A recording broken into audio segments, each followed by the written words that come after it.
name is Susan Koseski. In my real job, I'm a school psychologist and work in Oakland County. I am a Be Smart presenter. And just in general, I'm a mom. I have two high schoolers now that attend public schools. And really, for me, a part of my job at Oakland Schools, a part of it has been prevention and intervention, recovery after gun violence, all sorts of tragedies in our county. And so I've really seen a lot of the invisible injuries that happen as a result of gun violence, and I think it's a sacred honor to help people, which could be the hardest moment in their life. So I see that as a sacred honor, but my heart is in prevention too. So I do this work with collaborative groups, with End Gun Violence Michigan, with Be Smart and Moms Demand Action, because I really believe if we can spare one family, one child from this, it is worth doing so. So that is why I'm here. And why don't, Lauren, could you do an introduction? I know most people probably know you in this group, but could you introduce yourself? And then Alyssa, please do the same. Yeah. Yeah, not really actually, which I'm thrilled to see some new Oh, and yay. different names. So, hi everyone, my name is Lauren Jasinski. I'm going to be co-presenting with Susan. I'm thrilled and uh, so honored, like Susan said, that you're joining us tonight. Um, I am involved in this work for a variety of different reasons, but most importantly, I was a teacher at Oxford High School during the shooting in 2021. So following that time and the process that I've had to take personally, my family and our community has had to take over the last 4 years, um, at the advocacy work that we do as individuals and as a coalition with End Gun Violence Michigan has been an incredibly important part of my own healing process. And like Susan said, to band together both with survivors and victims of gun violence across the state to really talk about safety and prevention. We do want to encourage people to have all sorts of support after the fact, but really the place that we can do a lot of good is preventing any of these things to happen. So I'm here representing, like I said, a statewide coalition called End Gun Violence Michigan. We're a coalition of over 75 different organizations, people doing really good community work, the kind of typical gun violence prevention organizations that you would expect, like Moms Demand Action, Everytown, Giffords Gun Owners for Safety, but also a lot of just like interested parties that know that we all play a role in preventing gun violence in our community. Physicians, parents, students, teachers, and all sorts of wonderful people in our community. So I'm an organizer and advocate with End Gun Violence Michigan in my free time. In my real job, like Susan said, I actually work at Wayne State University now. So go Warriors. Alyssa? Yeah, hello everyone. It's great to see so many people. My name is Alyssa. I'm an organizer with End Gun Violence Michigan. I'm here today as a coordinator for our schools team that put together this event. I am invested in the work as someone who was a young person who grew up with a lot of friends who experienced suicide ideation and who they had access to firearms during those critical moments I may have lost. So when I'm involved with this work, I bring to mind all the people, all the young people in schools who are in similar situations and the importance of gun safety in suicide prevention. So that's a little bit about what brings me personally to this work. Today, I will be moderating the chat and answering any questions that you have, sharing resources. So feel free to DM me if you need anything, have any technical difficulties, anything like that. Thanks so much for being here. I'll pass it back to our presenters. Perfect. Well, I'm going to share my screen and we're going to tag team this today, which is so fun. We're not going to have just one voice in the room. So you are here because we're going to talk about safe homes, safe schools, and how to start some conversations in your district. Any place you start is a good place. So we want to just give you some guidelines. We've already introduced ourselves, but we would love to invite you to use the chat. And if you could put your name and maybe your location, because we believe that this presentation could be reaching anybody in Michigan, not just my little location of like Oakland County where I do a lot of my work, but we would really appreciate if you could do that in the chat. And so we'll get a sense of a little bit of who you are. So hi, Jack from Potterville. Awesome. Who else is here? Audra from Detroit. Great. Aaron. Oh, Oh, Erin, we got nice. Aaron from not here, but that's even better. Okay, Lexington, Lansing. Wonderful. Hi, Jim. I've met you in a couple of meetings. It's nice to see you. Thank you, thank you. Hi, Joseph. Love that. I super appreciate your engagement in the chat as I'm going to just kind of move us forward. Oh, got two more I do want to see. Okay, Farmington Hills, Michigan's PTA Vice President. Thank you for being here. You guys, I know you all have families and busy lives, and it really is truly an honor that you have joined us today. So we're going to be efficient with our time and hopefully thought-provoking and give you some ideas of where to start. Many of you also, I want to acknowledge, are not new to this work, are really actively engaging this work in all different ways. And I appreciate your support and sharing of this work and sharing the load. So I'm going to talk about our purpose. Really, is we have a lot of evidence that says that secure firearm storage is an essential component to any effective strategies to keep students, parents, kids safe. And this really is for all concerned adults, gun owners and non-gun owners alike. So we really believe that all of us have a role. This is a problem that is unique to America in many ways, and there are ways that we can have an impact. And I hope that you're joining us with a hopefulness in mind, that there are actions that we can take. And we're going to talk about some of those actions to really start a conversation. And believe it or not, that's the most important thing that we can do is start conversations and take action in our community. Now, I work with people all the time and they think, starting is so hard. And we want to present to you tonight, we don't want the start to stop you. We're going to try to make lots of ways for you to make connections and see a place where you think you can start in this work. And like always, we think we do what we can, where you are, with what you have. And so that's kind of our frame of how we want to work together. There's a place for you to start where it's your level of comfort. And so we're just going to give you some ideas. Well, what we know is that we want to bring together everyone, and that includes, there might be some in our session that are gun violence survivors. And so we want to honor that and be careful with that. So in our questions, maybe in what you put in the chat, I want you to be conscious about there's a variety of people in our audience today. So we want to have our questions and our approach with care in mind. I want you to participate to the level that's comfortable for you. If there's something that is uncomfortable, you need to step away, you want to have a private conversation, we are here to do that with you, and we are glad to do that. So be mindful, be empathetic, and hopefully not judgmental, because that's us. We want this to be a really safe space. And with that, I really don't do many presentations anymore in my volunteer role or at work with anyone without trying to be really conscious of my language and being as trauma informed as we can. And I tell you, sometimes that can be challenging. So it's a kind of an awareness that I have, and I always really work hard at it. So one aspect of this is to really resist the re-traumatization or reactivation of those that have been impacted by gun violence. So I want us to be careful of our word choices. We know that there are many gun metaphors that are deeply rooted in American culture.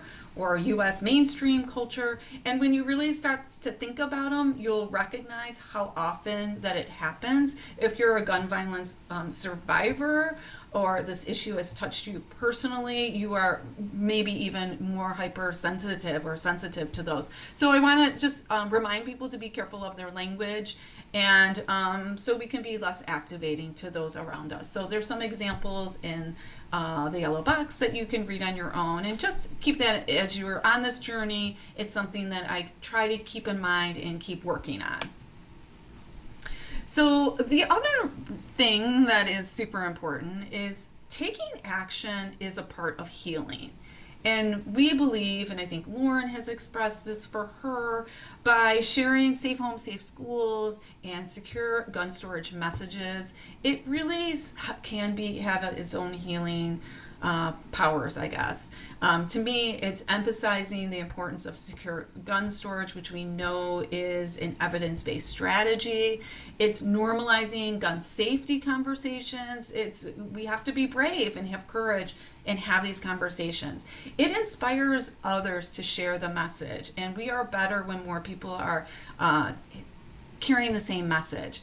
And we all live in our own communities, and we want to be safe in our communities. And so you are actively taking a step. Showing up here tonight is taking a step to help you and help your community. So really welcome. I work in schools a lot. That's part of my job. Lauren has her professional career has been in schools and supporting schools. So how hard is it to talk to a school, like perhaps if don't have kids that are going to that school, or even if you do? This is not really hard, but it does take some persistency. It takes us to be intentional. But what we've tried to do is put together some resources that are kind of ready-made, organized, and you can jump on and start pretty immediately. You'll just have to learn a little bit about some facts about gun violence. That's always helpful. Learn how to be trauma informed with your language and really know your why. I started off with my why. Lauren shared hers. Alyssa shared hers. And we want you to start to, if you haven't already, really formulate why have you come to this work? Because that is an emotional hook. It's a story that can change opinions, and it's a story that can motivate and inspire others. So we hope that you'll be invigorated by taking actions. Sitting on the sidelines does not seem to be a place that I'm comfortable anymore, and everyone has their type of advocacy that they like to do, and this is just my way, and I do find it rewarding and invigorating. So gun violence is a problem that we can do something about, so I want to give some hope. Here are just a couple facts. We really can't have a presentation without talking about some of these really big ones. So I'm just gonna go through a couple of these. We know that we have evidence that 4.6 million American children live in homes with guns that are both loaded and unlocked. We know that secure storage is an evidence-based practice. This is really important to me when the Secret Service has done many studies in up to 76% of incidents, underage shooters in school shootings obtain their guns from their home or the house of a relative or a friend. So easy access for guns is one of the reasons that we had such a climb in this. According to Oakland County Prosecutor's Office, I was at a meeting in Oakland County. Getting statistics on this is really challenging. So I would say this almost could be an underestimate, but their office is reporting about 40% of Michigan households have a firearm. And I just want you to consider that, of how many of those might be not secured. In Michigan in 2024, there were at least 23 reported unintentional shootings by children, resulting in 4 deaths and 19 injuries. So you really can't argue with some of the facts and some of the research that we have. I just want to take a quick moment to talk about Be Smart. and what it means. There's opportunities for training in Be Smart. I just want to say that a lot of the strategies that we would like schools to use really begin with us, and it begins with gun owners and non-gun owners. And so Be Smart, you might have heard it, it's really an acronym, and it is five simple steps that we can do to keep kids safe. And so the 5 steps really are securing all guns in your homes and vehicles. Vehicles are a really big problem for stealing firearms. So we want to make sure that they are secured. Once it's off your person, we want it to be secured. We want to model responsible behavior around guns. So that means that as parents, we have to teach kids about if they see a gun, don't touch it. Call an adult. Like we teach kids about tornadoes, about strangers, about fire drills. This is another area of safety that we have to really help our families with and get comfortable with having those conversations. The A in Be Smart is asking about unsecured guns in other homes. And this one takes some courage and bravery, and we can do this. We can change the attitude that it's not my problem. This is all of our problems. So we have to start asking where your kids are going, asking adults, if you have a gun, how is it secured? How is it stored? And that starts a really good conversation. Then you can make the choices of what you want to do from there. I have asked people, I have really not really been given anything back or negative about it. And this is really just normalizing this conversation. We have to continue to have it. So A is for ask. The R is for recognizing the role of guns in suicide. When someone uses a gun to try to end their life, the fatality rate is very, very high, like 90%. It's a lethal means, and what we know of an intervention for that is having a gun securely stored. So R is for recognizing this fact. And then T is for telling your peers to be smart, telling people in your life, in your school community, in your personal life, at work, at all sorts of places in our community, this message really needs to be heard. This is a message for adults. It's not a message for kids. It's about adults because we place the role. It's our job to secure a firearm, not a curious child from getting one. So that is our Be Smart message. Hiding a gun is not securing a gun. There's lots of education we can do. If this Be Smart message is new to you, there's more. We do about a 40-minute presentation on this, giving you lots of tips and tricks on how to do this. And we'll have some details of that at the end of our presentation today. So with that, what I would like to turn it over to Lauren, and Lauren's going to kind of talk to us. We have made some progress in Michigan on some laws here, so she's going to walk us through some of those. Take it away, Lauren. Thanks, Susan. Resident civics teacher here. So I'm going to talk a little bit about the legislative work that we have done as a state and as a coalition, and kind of connect the dots here with how we go from safe storage to talking about why this is important in schools. So throughout, for decades now, advocates and victims and their families have been asking the state to pass laws that can keep us safer. In 2023, after 40 years, Michigan passed its first new gun safety laws. It was a set of 4 laws that kind of worked together that improved the laws that we currently have to keep our communities safer and closed some of the loopholes that were currently present that we knew and law enforcement and communities were just dealing with. One of those laws that was passed in 2023 and took effect on Valentine's Day in 2024 is our new safe storage law. And this law has 2 really important parts. The first is that if you are a gun owner, you know that there are going to be children, anyone under the age of 18 in your home or in your presence that could come upon that gun. It has to be locked and stored in a way that is considered secure by this legal definition. So like Susan said, hiding a gun is not a secure way to have it. Up on a shelf in a closet, just because you think children are short, is not a secure place to put a gun. So this means that firearms have to be locked in a box or a container specifically designed to store firearms, and that firearm is unloaded and locked and stored separately from ammunition.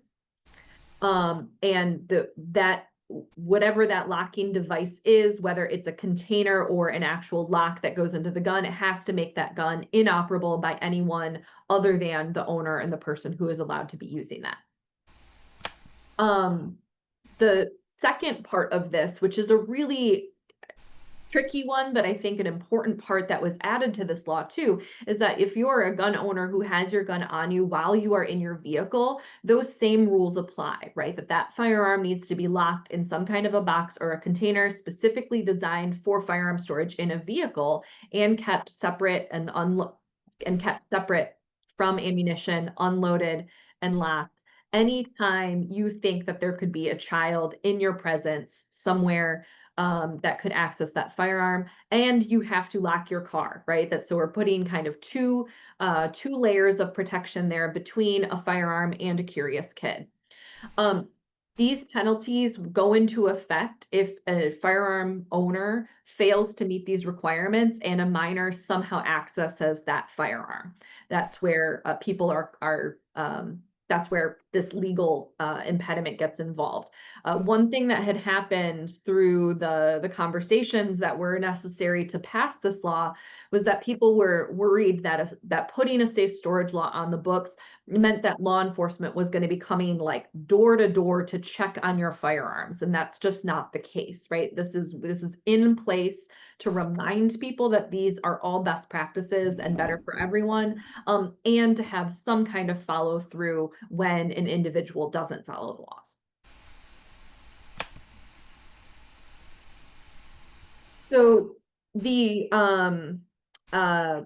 part of the enforcement of this law has been difficult because, of course, any law is only as good as many people know about it. And so one of the things that was added at the end of last year's legislative session during lame duck was kind of an enhancement to our state safe storage law, and it was a bill called Safe Homes, Safe Schools. So that's why we keep using that phrase with this training and what we're working on, and then you'll see that acronym SHSS over and over because Safe Home, Safe Schools is kind of a mouthful to say over and over.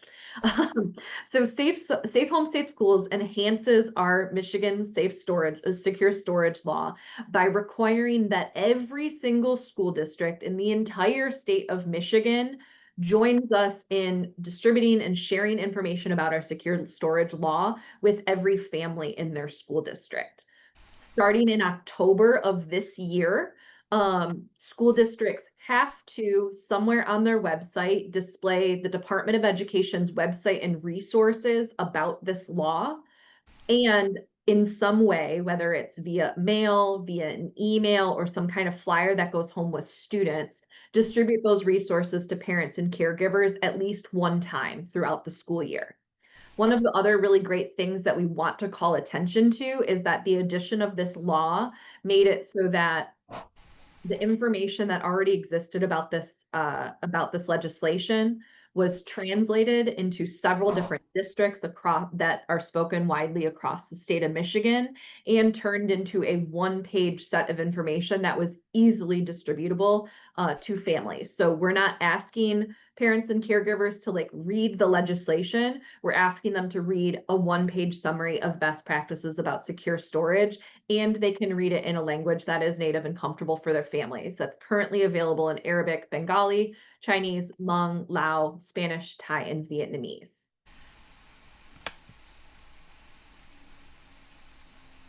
So we're curious about this. We would love to know. You can either come off mute and chat with us. We're so thrilled to see the people who are here, but it's not an overwhelming amount that I think everybody would be talking at once. But feel free to drop an answer in the chat too. We're curious if you have seen any of this communication from your district so far. If you're a parent, have you received an email? Have you heard some conversations about secure storage from your local school district? We got a couple no's, not yet. Okay.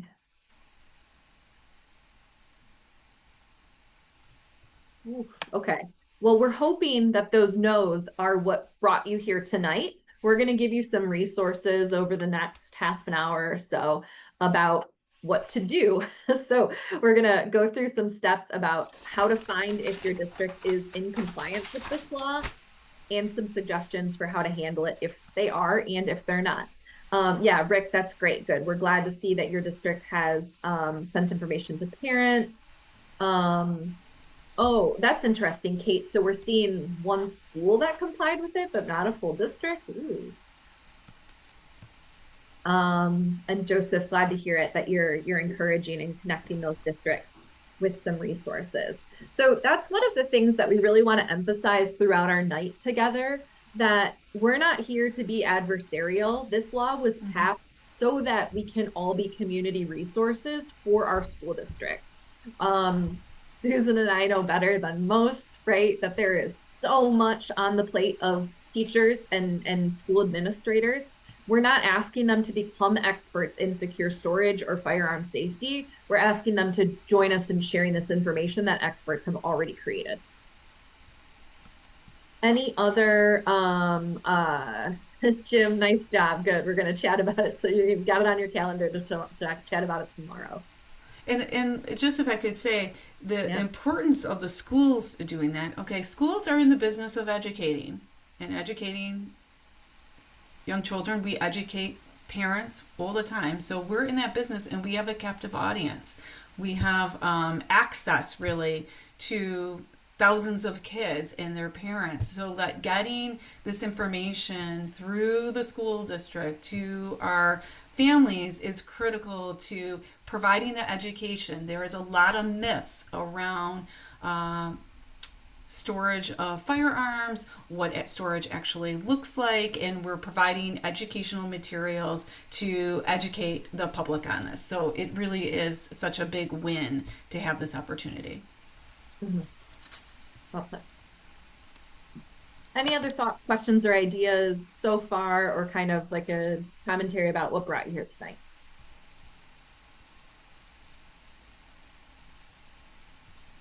Wait time on Zoom is always so weird. I know. I know, Lauren. So at this point, just for clarity, and my civics expert here, for clarity, if you haven't seen something come home yet, it doesn't mean it's not going to. They have up to a year to do that. But something should be posted on their website for sure. And I think Lauren's going to talk about this next. So I think if your district hasn't done it yet, that's okay. We're just hoping that we're checking in with them to make sure it does get done. Mm-hmm. Yeah. So here's where we are asking for all of your help, right? Because Michigan is a very big state. We have over 500 public schools, over 800 schools if you can include charters and private organizations. And we need this information to be disseminated to every single one of those, because every single student deserves to be safe. So our ask tonight is in two parts. The first one is that we want your help determining whether or not your district is yet in compliance with this law. Like Susan said, we're not, there is a little bit of wiggle room here, but at this moment right now, the district is supposed to have at least posted this information on their website. And it's not just like a cute graphic about secure storage. It is literally the exact website that was created by the Department of Health and Human Services in conjunction with the Department of Education, leading people to well-vetted, helpful resources and information about the law. So that was supposed to have been done by October. And then districts have one full calendar year. So hopefully really by June, right, to catch the students that are currently enrolled, to share that information either digitally or by mail. So how can you do this, right? Where might be some places that you can find out if your district is in compliance? Well, the easiest place is to check your district's website. Now, when I say easy, I don't mean it's most likely not going to be the first thing that you see when you open it, because districts have a lot of information to disseminate. I am currently a school board member, and I had to just search for safe storage and secure storage on our district's website to make sure that this got posted the way that we had asked. So that might be something that you'll need to do in a search bar, but check your district's website to see if they've created this dedicated page.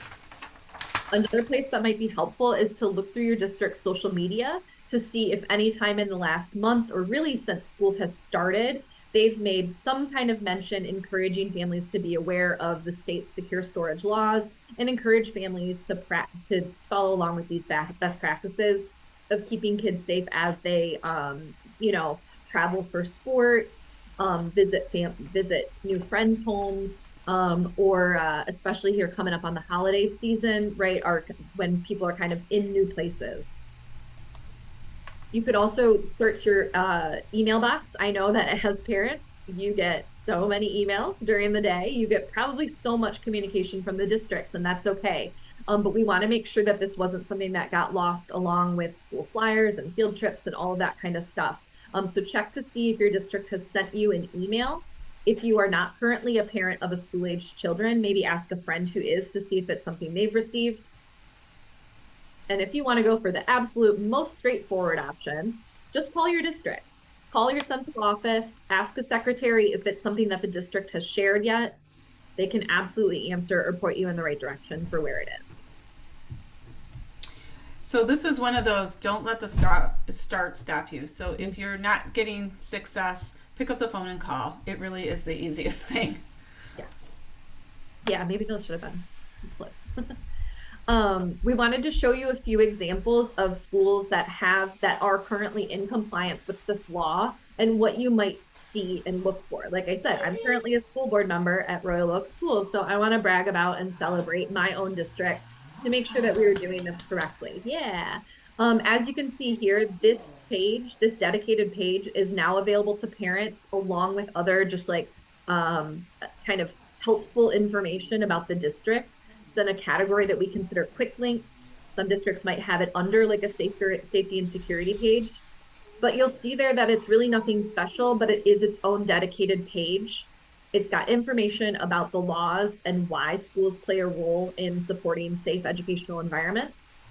And then at the bottom there, it's got links to the Michigan Department of Education's website and the documents that need to be shared with parents, which is a one-page like FAQ.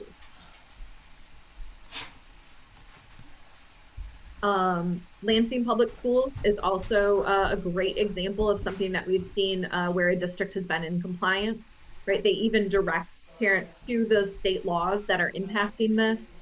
But you can see there that they have available for download that safe storage notice, the FAQ kind of one-page flyer, and then a direct link to the MDE's website below that.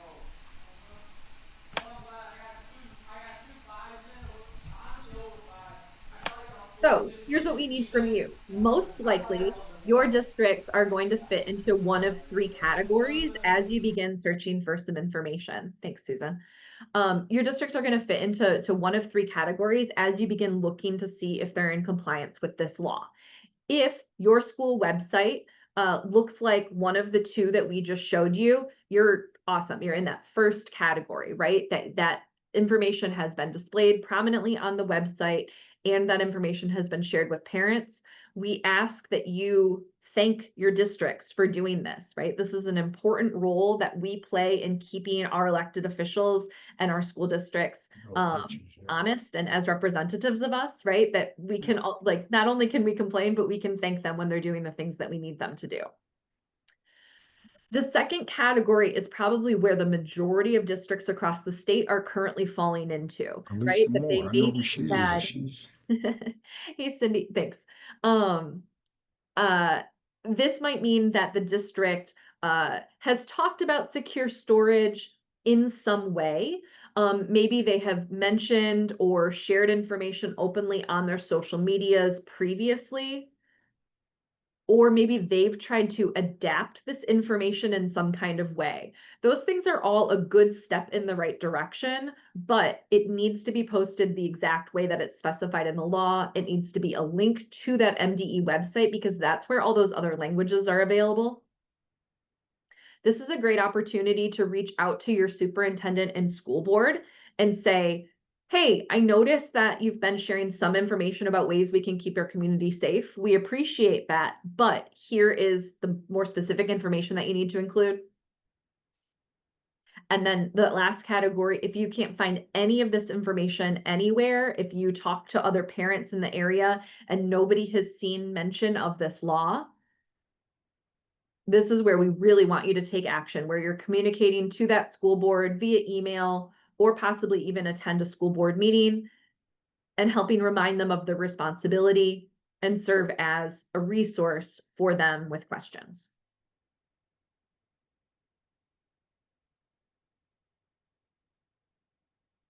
Uh-oh, Susan, you're muted.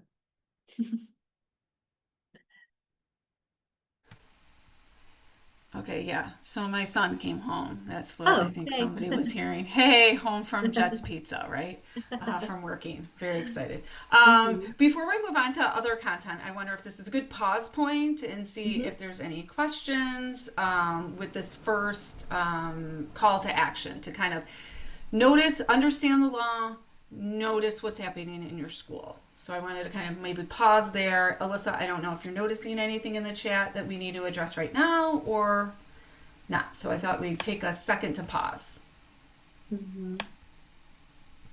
We've got some questions in the chat asking more about like what to do if your district doesn't display the information or talking points and stuff like that. And I want to let folks know we're getting there. We're gonna talk about what to say when you go to the school board. We're gonna talk about, you know, what to expect at a school board meeting.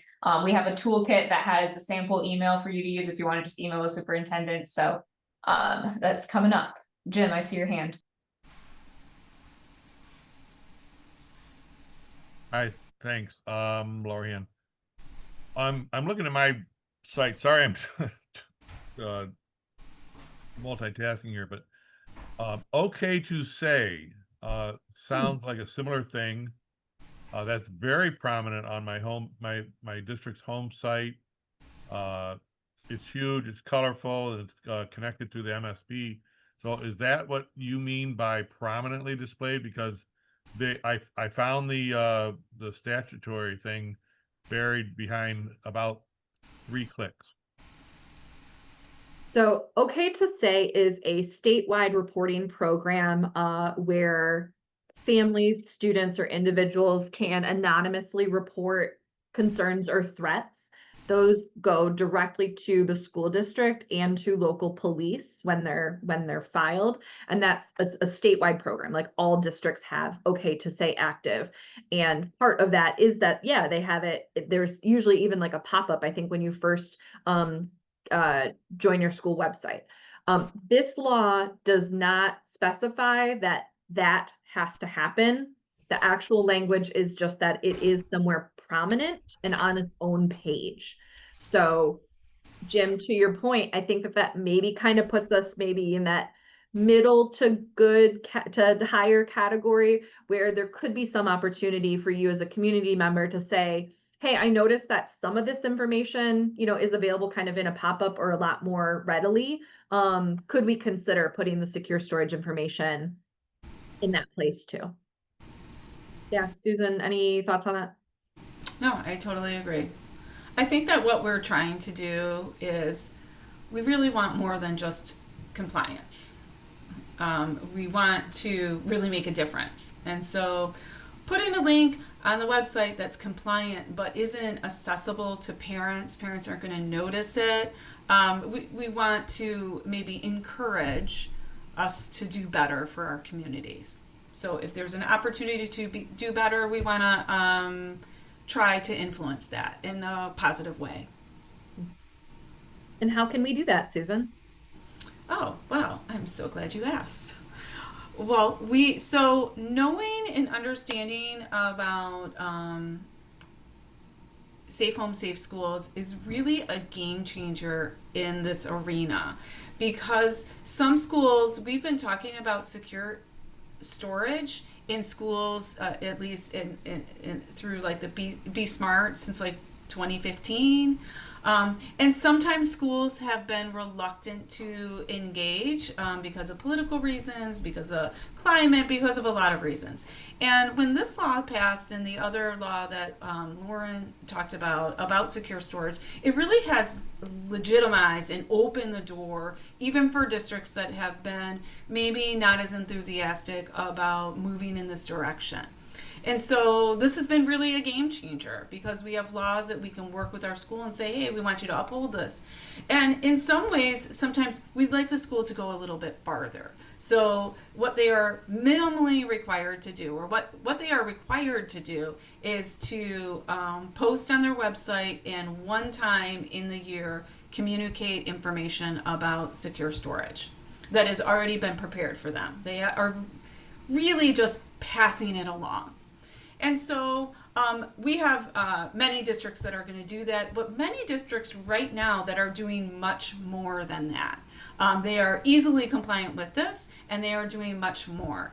And what we want to talk about is a second call to action that is about trying to get your district to pass a secure storage resolution at the board level, which is acknowledging the law, the Safe Home, Safe Schools, but it is really acknowledging that gun violence is a school safety issue and that we are educators and we are in the role of educating our community. And it's really committing to a little bit more. It's committing to frequently disseminating secure storage educational materials. A lot of materials we draw from is Be Smart, that's what I explained earlier, to the parent community. And we want to do it in a variety of ways.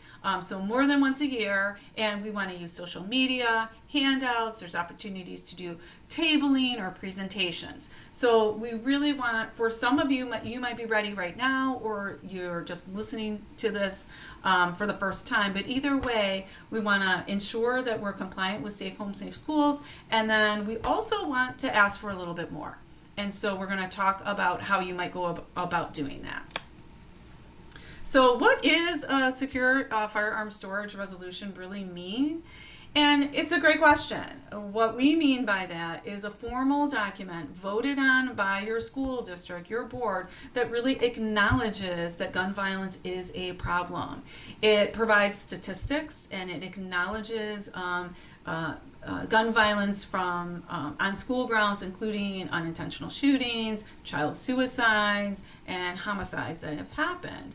And then it talks about what we think is the gold standard of school safety. So we want schools to be doing all the physical safety things, and one of the things like locked doors and locked entries, but we also want to talk about securing firearms. That's locked, unloaded, and ammunition stored separately. So this would be included in that resolution. And then the board directs the superintendent to send out information in a multiple ways, like we said before, presentations, handouts, tabling, anything that we can get this information in front of parents a little bit more frequently. And why this is really important is for some people that they hear about secure storage, they think it doesn't apply to them because they might not be a gun owner. And what we really are trying to reach is both gun owners and non-gun owners. We all have a stake in this and we all have a role to play. And so this is like a formal way where a school district can say, we believe in this and we're doing something about the gun violence problem that we have. So we're going to talk about some things that you might do to get ready or to make this happen. Lauren, Alyssa, and I can answer tons of questions if you want to take some steps. We have lots of materials that can help you. We're just going to try to go over an overview tonight, get you started, and we're happy to talk at any point about it. A couple things to get ready. If you want to go to your board to either talk about Safe Home, Safe Schools, or you want to talk about maybe a secure storage resolution.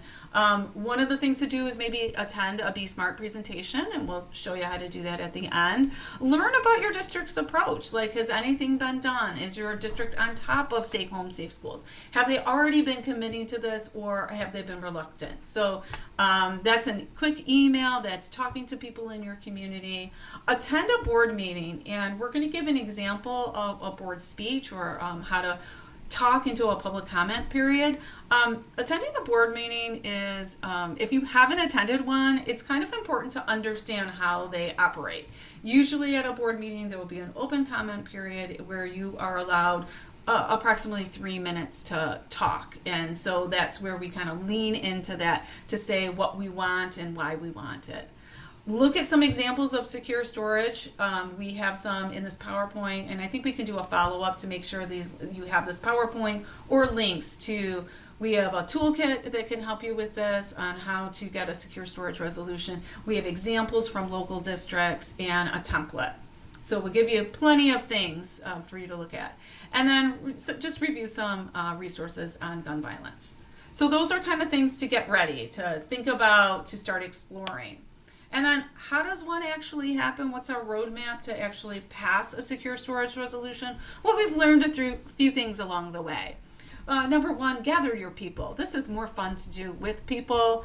You have strength in numbers, but really action only takes one voice. But this is a good time to work with people in your neighborhood or in groups that are associated with schools. Leverage your connections. If you have a really good connection with a teacher in particular, or a principal, or a board member, leverage those connections and explore. Have we ever had a secure storage resolution? Has this been brought up before? Why or why not? Like, leverage those connections.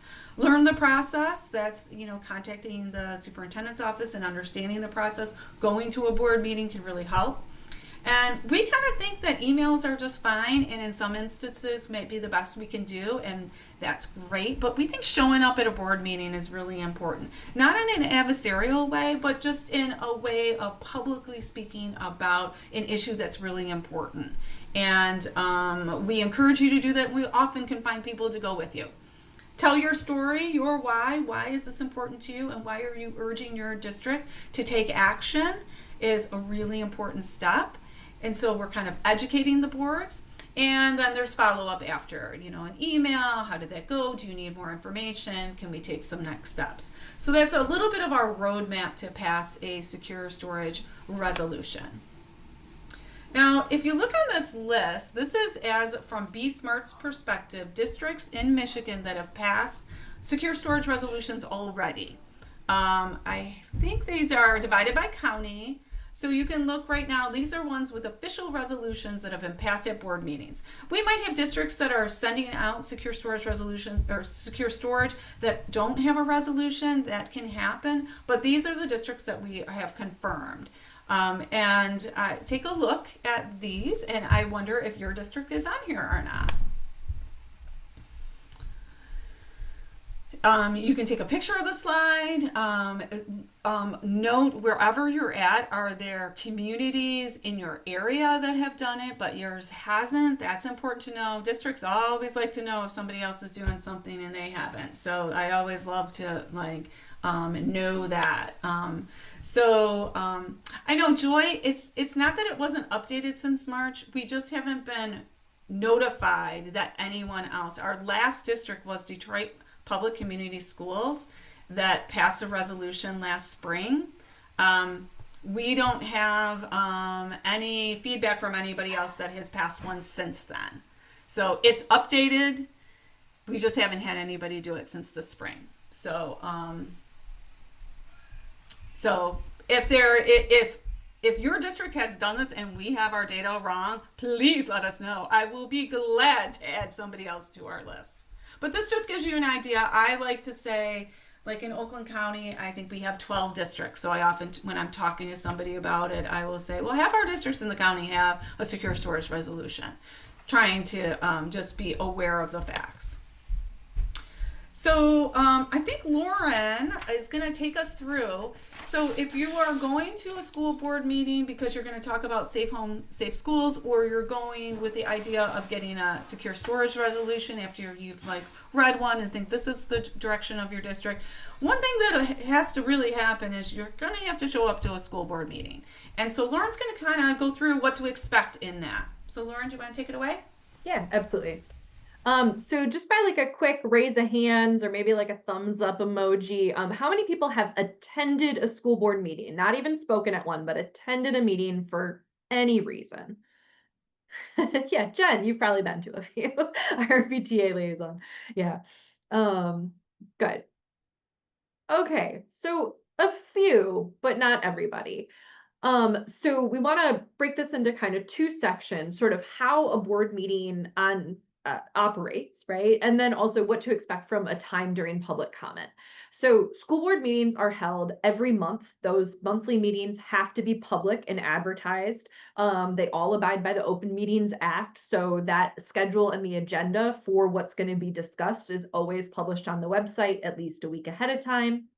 In some districts, especially more and more post-COVID, possibly stream or record those as well. So if you've never attended any of these, and if you're like if you're nervous about getting yourself into this, watching a previous board meeting is a great way to get an idea for kind of the tenor of your board, the way that people behave during public comment, kind of when to expect it throughout the meeting. Please make sure that you double check where those meetings are being held. In Royal Oak here, we have a central office and a board room where we meet regularly. But in Oxford, where I worked, our board meetings were at a different school every month and it rotated throughout the district. So just don't go to the wrong place. But there is, per the Open Meetings Act, there is always a public comment guaranteed somewhere during the meeting. Some districts put it at the very beginning or the very end. Some have two that are like some, kind of for opening comments and then new business towards the end. But most likely what's going to happen is that when you come to the meeting, you're going to need to fill out a speaker request card or a speaker intent card so that they know that there are people interested in public comment. Those are then given to the board president so that they know who's speaking. If you have any questions at all, there's always going to be an administrative assistant there kind of checking people in and guiding them, and you can always ask for help. So during that public comment period, you're going to have a 3-minute limit. There might be some places where they've extended that, but 3 minutes is the limit for a public comment legally during a school board meeting. Typically, they're going to ask you to identify kind of how you're affiliated with the district in some way. It also just helps for the board to understand who it is they're hearing from and who has some kind of comments, right? So you're going to want to say, I'm a parent, I'm a concerned community member, I'm a volunteer, I'm a church parishioner down the street. And then sometimes they might also ask for your address. Typically, they're just going to have you write that down. You don't need to say it out loud to everyone in the room. If you bring any kind of printed material with you, which can always be great, if you have like a statement that you read from and you want the board to have a copy with that, that can also be given to the administrative assistant when you're done. And this last little bit is the most important thing, especially as a board member, that I want to communicate to you because it is awkward. Public comment is not intended for dialogue. It is literally only a chance for the school board to hear from as many different perspectives and concerns in the community as possible in a short amount of time. This makes public comment kind of uncomfortable, especially when people are like, I would love to say that people attend our meetings all of the time just to like give us compliments. That doesn't typically happen, right? People are coming when things are on their mind or when they're upset about something. And so usually emotions are kind of high. There's usually a disclaimer that's read before public comment that reminds you that the board is not allowed to engage in anything that you're saying. They're not allowed to answer questions and they're not allowed to comment back to you. They have to just listen. But again, knowing that ahead of time will make you feel a lot more comfortable not to expect too much reaction, and they're definitely not going to question you. This can also, though, make the experience a lot better because you don't have to feel like you have to answer any question that somebody puts you on the spot for. You can be prepared with your 3 minutes. That's exactly what you have to say, nothing more. Again, we want you to do a little bit of research ahead of time, come prepared, know what it is you're going to say, and make those 3 minutes count. So what is it that we actually are asking of you to cover in your time? There's 3 main things that we want you to tackle.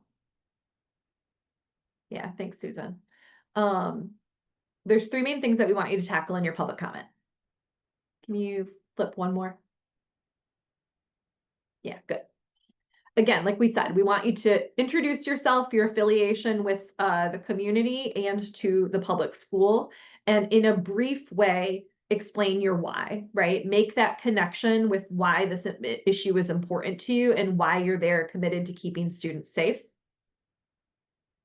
Sharing something about how this experience, how this law, how this new expectation is important to you, and why it reflects the values that you share as a community.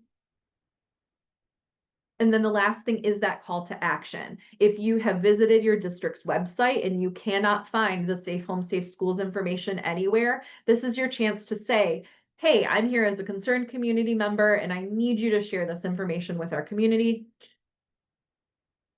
If you know that they've already done it, that's your opportunity to say thank you. And we want to see something more from you, something like passing a safe storage resolution, a secure storage resolution. Susan, do you want to read through your kind of like suggested script?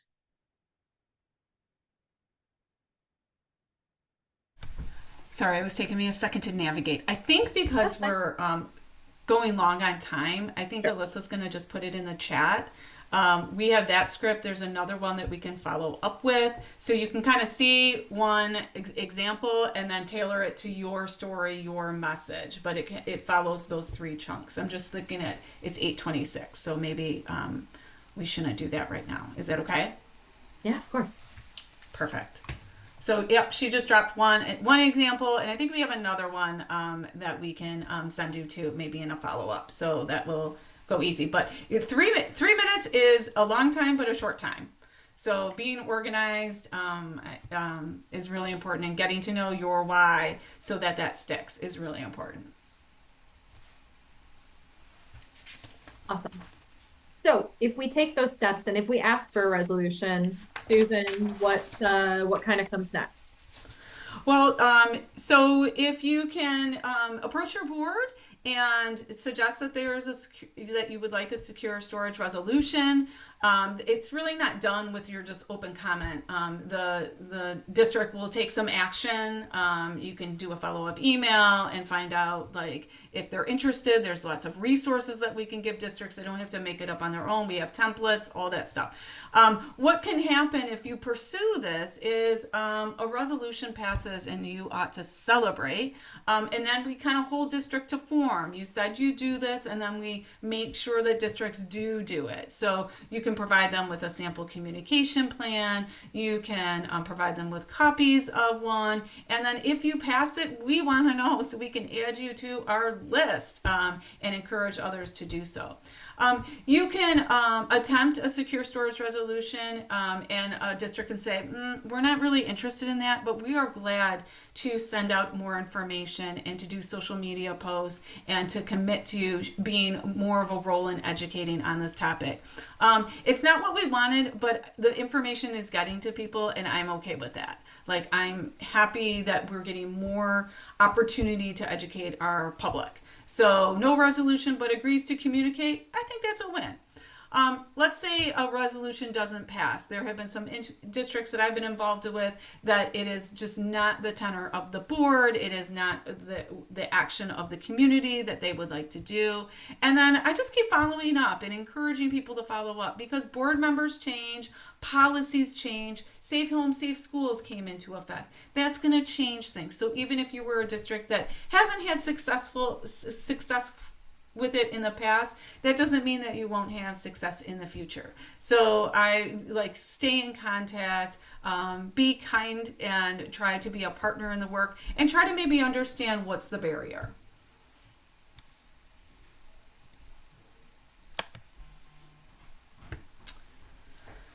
So we have some hot tips. Do you want me to go ahead and go through those?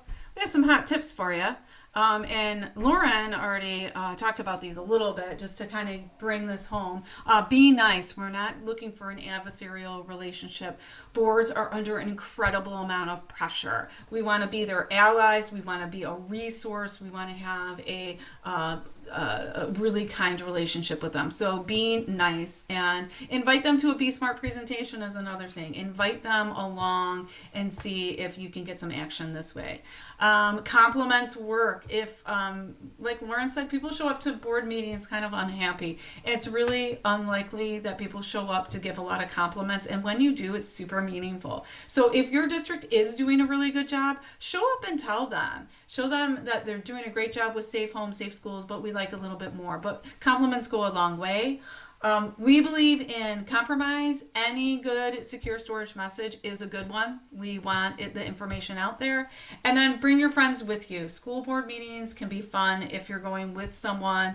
I have attended a couple just in support of someone else getting a secure storage resolution, and it does feel joyous, and it's nice to have company with you. So we encourage you to, if you're doing a public comment period, don't go it alone. Like, invite one of us. If we can go, we will. Grab your friends, and there's a lot of strength in numbers. So one of the things that people ask us all the time is, if you have a secure storage resolution, or if a district is doing this, what might it look like? And it can look like a number of ways. And so just the next couple slides I'm going to go through pretty quickly just to give you some examples of what we see when districts are really doing it. They do have a communication plan. So this is like planned out of what time of year we are going to send educational materials. So they have a communication plan. It's tailored to the district and events of the school. And we think that not all these activities are required. We're just giving you some examples, some on-ramps. So here's an example of social media posts on the Be Smart website. The ones on the right are already ready-made social media posts about gun violence. And on the left is a message that was sent from Royal Oak Schools that uses some of the social media and is explaining how important this is. All these graphics can be downloaded. BeSmartForKids.org is a great site where there are tons of ready-made resources available. And I'll highlight a couple more of those. Other things are like handouts and emails. So three of my very favorites are asking about secure storage, a guide to secure storage devices to educate the public, and facts about and resources on child firearm suicide. And these are free downloads from the Be Smart website that a district can electronically or physically hand out or send to parents. And then there's a couple examples from the Troy School District and the Rochester School District. Presentations. I just did one on Monday night to a school. Through Be Smart, there is a coalition of individuals that are trained to present the Be Smart message. It's about a half-hour presentation with some questions and answers. Sometimes with my Susan sauce, it's a little bit more. But we offer some in-person or virtual sessions that a school district can arrange, push that out to parents, and a Be Smart trainer will join and run that session. So you can contact us and we can get you hooked up with somebody that could maybe do it in your area. And then tabling, this is a really important one. We think that the school safety messages, which is where secure gun storage falls into, is really best when it's coupled with already events that are happening in schools. So this is me in the upper right corner. I'm doing a Be Smart table for a pancake breakfast in my local school district. But things to think about. You can hand out, we have people through Be Smart that can come with you and can hand out gun locks, can talk about Be Smart, can hand out parent information at curriculum nights, athletic events, pancake breakfast, March's reading month, PTO, PTA meetings, science fair, college night, all sorts of events that are going on that draw parents to the school. And if there's an audience of parents, we want to be there. So there's opportunities to just have one-on-one conversations with parents. And I find those personally, I know that there's some of us in this room that have tabled before, a highly rewarding experience. So another way. And then this is from a website where when you register your child in the fall or in August for registration, there is a prompt that says, I'm aware of storage practices. They have to click that, and then the Be Smart hyperlink is available. And then here's one, Be Smart, that is on the Oxford Community Schools website of just more secure storage. So one of the things that we think is important is this can be also rewarding and easy. Here's a quote from Jim Elston. He's from Kelloggsville Public Schools. It was easy to make these changes and work with Be Smart organization to help educate our students, parents, and community on securing their firearms safely. It started with an open dialogue with our school board and staff about the importance of keeping kids safe through secure storage of firearms. After a short consideration period, our school board unanimously passed a secure storage resolution. The district believes in secure storage because it saves lives. It was important for Kelloggsville to support the efforts to educate everyone on the secure storage of firearms. And this district did this well before the Safe Home, Safe Schools legislation. So with that, I think with time, do we want to do this, Lauren? You might have some ways that this is working for you. We'd be glad to hear that. And then you can put something in the chat or unmute. Have you done a secure storage resolution? We'd be glad to hear about it. And then we can talk about we can wrap up with some next steps. Susan, there is a question in the chat. How much advance notice do you need for a volunteer to present at a tabling event? I think that's something you can answer. Usually we'll try really hard. It depends on where you're at, your location, and how many Be Smart volunteers we have. The more notice, the better, for sure. But definitely several weeks, I would say. A month, several weeks, if possible. Yeah, I know we're covering a lot of information. Is there anything else that comes to mind to any of you that we missed from that list, like an opportunity or something that you can think of where it's like, oh yeah, that's a time where a lot of families from our district are coming together? I know, Lauren, I love that last year in Clarkston, they announced at a boys basketball game that there were going to be representatives from Be Smart and they were going to be giving out gun locks. And I was just like, my gosh, we have hundreds of people that come to that. Awesome. Yeah. Yeah. And I know that we've made, as part of our secure storage resolution, we've committed to having free gun locks available in all of our front offices in all 9 of our school buildings. So that's wonderful. That's exciting too. Yeah. But yeah, great.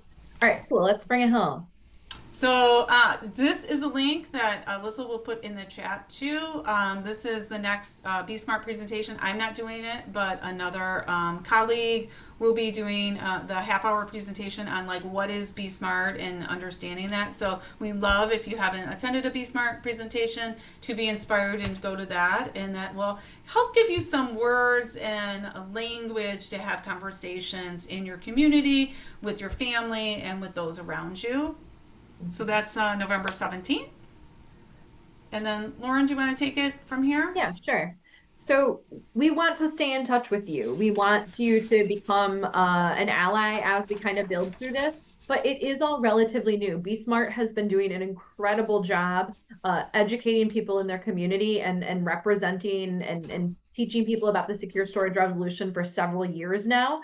And that's why this kind of we're kind of now in this like hybrid situation where that this is now also a legal obligation of districts. And so we're kind of adding a layer to this. So we want to stay in touch with you. Feel free to reach out directly to Susan with questions about Be Smart, resolutions, tabling opportunities. You can also email Alyssa directly if you want to become a volunteer on our education committee.